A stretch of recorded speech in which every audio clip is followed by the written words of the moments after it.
Cities are responsible for providing public safety, as well as providing and maintaining the public commons or parks, streets, and sidewalks. But many of Oakland citizens are also in need of human services, education, job training, drug treatment, counseling. Ideally, Oakland would be able to do it all, but our resources are too limited. If we provide more human services, that will be at the expense of the more basic city services. So the question is, how do you see Oakland's responsibility in this regard?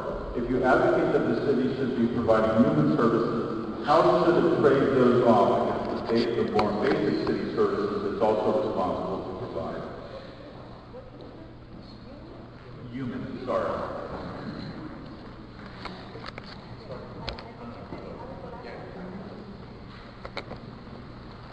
Because Oakland is not a city and county like San Francisco, we have to have a different relationship with our county. We have to have a relationship with our county. And that's sometimes a challenge, sometimes doable. The kind of things that the county deals with are healthcare.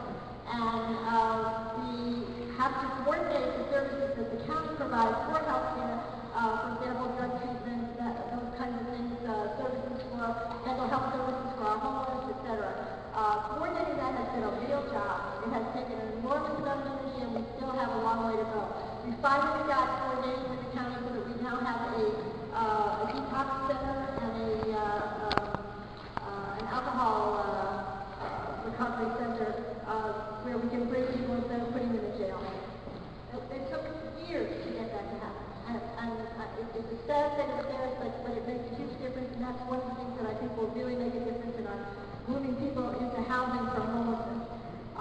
With respect to drug treatment, I have been advocating for more residential drug treatment programs for a long time. The county insists that day treatment works just as well. I don't think it does, but if you agree with me, we should really start pressing the county on that for more drug treatment. Drug use in our city is the elephant in the room. It is a huge health problem. It's not even described in the public health report card for Oakland because it's from a different department. So I've been trying to get the county to include it in their report card for Oakland what the issues are related to drug treatment, so we can get it on the radar screen of the public and really start providing the resources for it.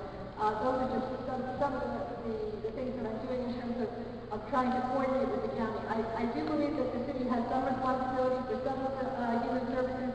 We do not put much money into it from our general fund. Most of our money for that is through grants.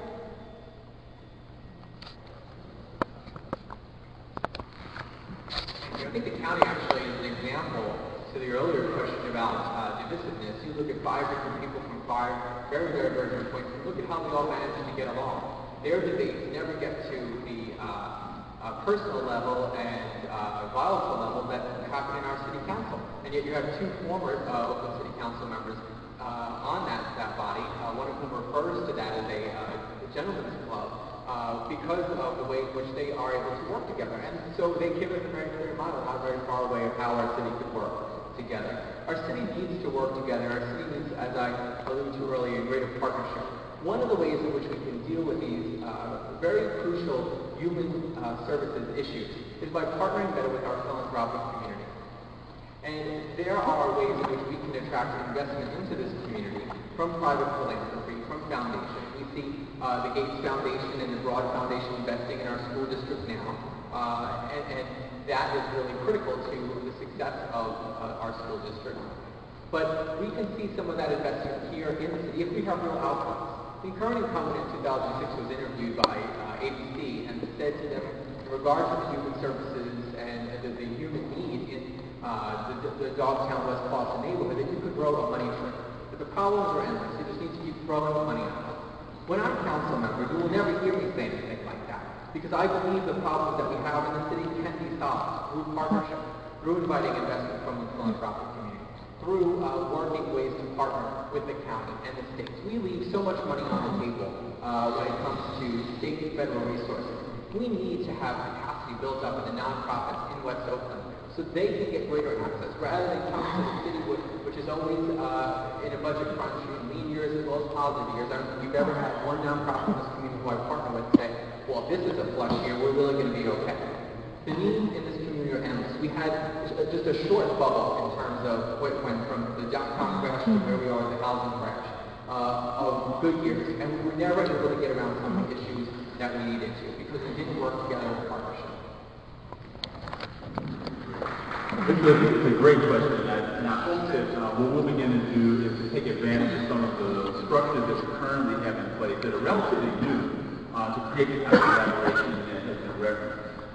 Sean referenced earlier the dynamics in terms of public health. There's a film, a documentary that's been done called Unnatural Causes, which looks at the environmental impact on health, stress, and that sort of thing. There was a local report done by Alameda County called Life and Death from Unnatural Causes. And the life expectancy of West Oakland residents is 15 years less than the residents of the hills. We know that the partnership has been talked about a lot between the city and the county over the years. One of the best devices that we have right now that has just begun is a joint powers authority between the city, the school district, and the county called Youth Ventures. You may have seen the press conference on Monday that Atlantic Philanthropies has invested significant money in Oakland to help us do a few things. One of the most important things is to make sure that we've got a health clinic that can be open in every resident in the city, at every middle school and high school.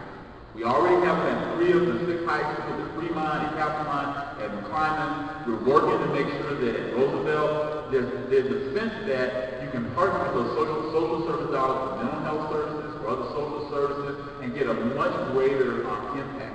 Part of what is required is focus. A lot of the problems that we have here in Oakland haven't been focused on. We do a little bit of investment here and there. 15 years ago, when I was an advocate of the Urban Strategy Council, we called for what we call a village center, like the Beacon Model in New York, in every single middle school. We could not get the city council at the time to invest in it. Had we done that, I firmly believe that some of the crime and violence that we're seeing from the young adult population now, we would not be seeing. Because we would have invested in those young people over a period of 15 years throughout their high school age. They would be more job ready. A lot of the social stressors would have been relieved. I think and that notion, hopefully it's not a gentleman's club. Hopefully it's like a general person's club. Hopefully it's not just the guys sort of making decisions. And I know that, Sean doesn't intend that necessarily have intention around it, but that is kind of that cronyism that we kind of see on some of these public bodies. That people operate in the way they've always operated. They don't open it up. It's not transparent. It's not participatory. And that is part of the dysfunctional culture of the city council at this time.